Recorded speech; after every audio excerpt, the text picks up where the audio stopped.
Hi guys, in this video I want to talk about exposure therapy, and exposure therapy in my experience has been the greatest and most effective way to overcome social anxiety disorder. And it's not just my experience, it's the experience of my clients, and also in the academic literature there's scientific research to prove that this is the most effective method. Exposure therapy means that you're exposing yourself gradually to the things that you fear the most. This can also be called comfort zone challenges. So it's all about getting out of your comfort zone. Now, first of all, I want to say something about the comfort zone, because it's not as simple as a lot of people think. It's not just you have your comfort zone and then everything else outside of that. You actually have your comfort zone, which is your zone of habit where you feel at ease and comfort. Sitting at home, watching Netflix, avoiding people, not going out, all of that stuff. It sounds great, it's nice and warm and fluffy and cozy. The problem is nothing grows there. There's no growth, no development. You basically just fester and you become retarded socially. So outside of that is then your stretch zone. Okay, this is the zone that you want to aim for, and this is where you're doing stuff which is a challenge to you, gets your heart rate up, gets the adrenaline flowing, but it's not traumatic, and this is where all your gains and your growth comes from. Outside of the stretch zone is then your panic zone, and this is where you don't want to go. If you push yourself too far too quickly, you're going to go into the panic zone, and the problem is that you can then re-traumatize yourself, because as I've talked about elsewhere, exposure therapy is a form of neuroplastic retraining. So there's a pathway in your brain where you think of the stimulus, the thing that you fear, for example, speaking to someone. So in your brain there's a network that links up you speaking to someone else, and there's a connection of fear and adrenaline and all these horrible thoughts and expectations around that. And what we want to do is break that down and rewire it with pleasant experiences, so that you think, oh, me speaking to a stranger, that can be positive, and it brings up positive feelings, dopamine, being released in the brain, and feel good chemicals rather than terror and adrenaline. But if you go too far into the panic zone, then you strengthen and actually increase these negative connections you have in the brain. So you really don't want to go to that extent, okay? So it's all about tailoring your comfort zone challenges correctly and setting them appropriately. Now, to do that, what we do is we create a fear hierarchy, or a fear ladder. And it's called a ladder because you get your fears and you put them into order, with 1 at the bottom going all the way up to number 10 being the most fear-inducing, okay? So you can get 10 of your biggest fears and rank them in order, okay? Now start at the bottom, and you can take that fear and break it down into 10 more subcomponents, 10 more sub-fears, okay? Now the example that I want to give you today, my fear is going to be walking up to an attractive woman on the street and asking her for her phone number. So from that, I can break that down into 10 more steps, such as making eye contact with a stranger, greeting a stranger, saying hello, trying to compliment a stranger, and trying to get some interaction going, okay? And you build it up incrementally until you're then, facing your final fear, which is to go up and speak to a woman, an attractive woman, and get her phone number, or ask for her phone number at least. So it's about breaking stuff down into manageable chunks, not pushing yourself too far too quickly. And a really important part of this is, as you'll probably know, when you're walking around with social anxiety, it's like your voice and yourself is really inverted. It's very, very far inside your own core.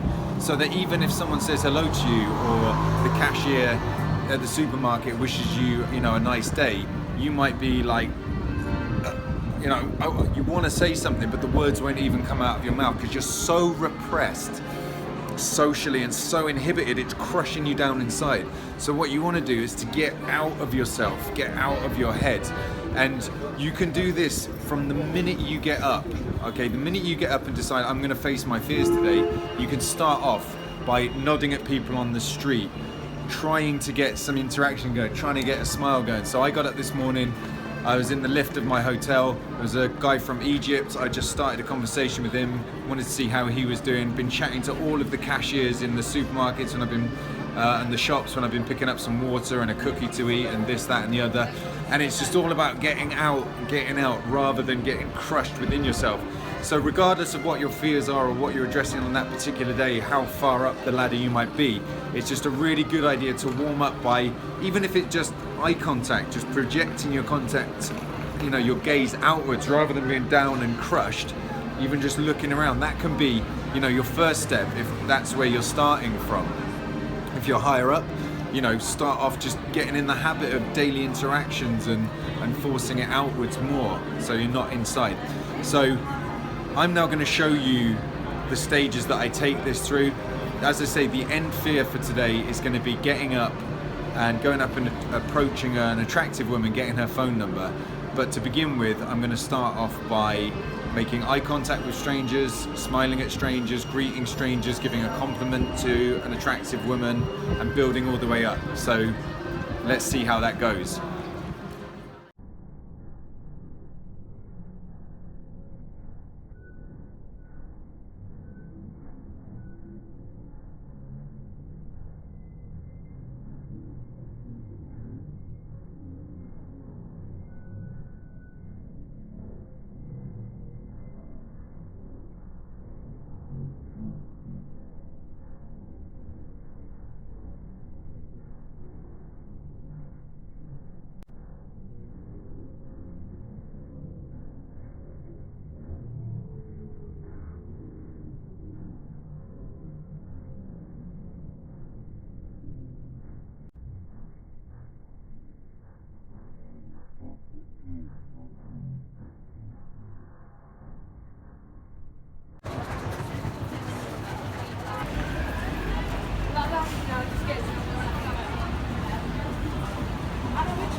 There's a variety of reactions there. Some people stopped to chat, some people made eye contact, some people wanted to give a high five, some people looked at me as if I was a complete freak.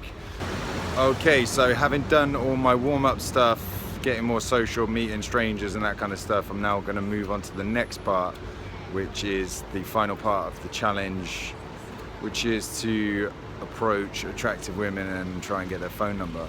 So let's see how that goes.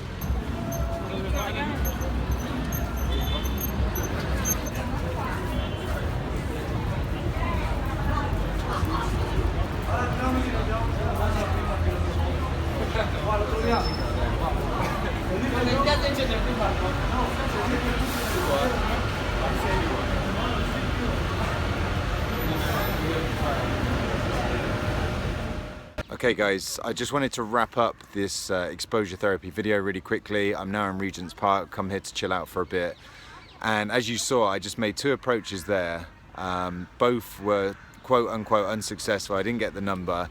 The point was that I did what I set out to do. I said I would go and ask for numbers.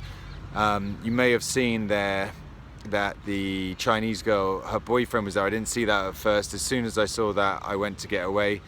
You know, I have a girlfriend, she knows I'm doing this stuff. I'm not actually even trying to get the numbers, I'm doing it as an experiment and a practice for myself. And you may have seen some other stuff there where I was doing the high fives and I was chatting to women, and you might look at that and think, oh, that's really creepy and predatory and all that.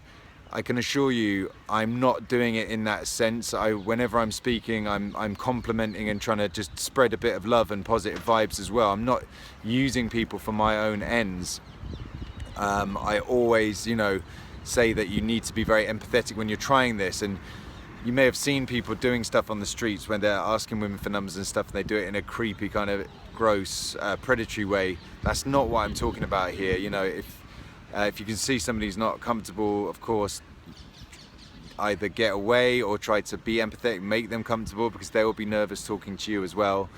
And you know, you will have seen there that oftentimes it's an awkward reaction. People rejected me, and that's cool. That's what this is about. You want to get comfortable with being uncomfortable and getting rejected.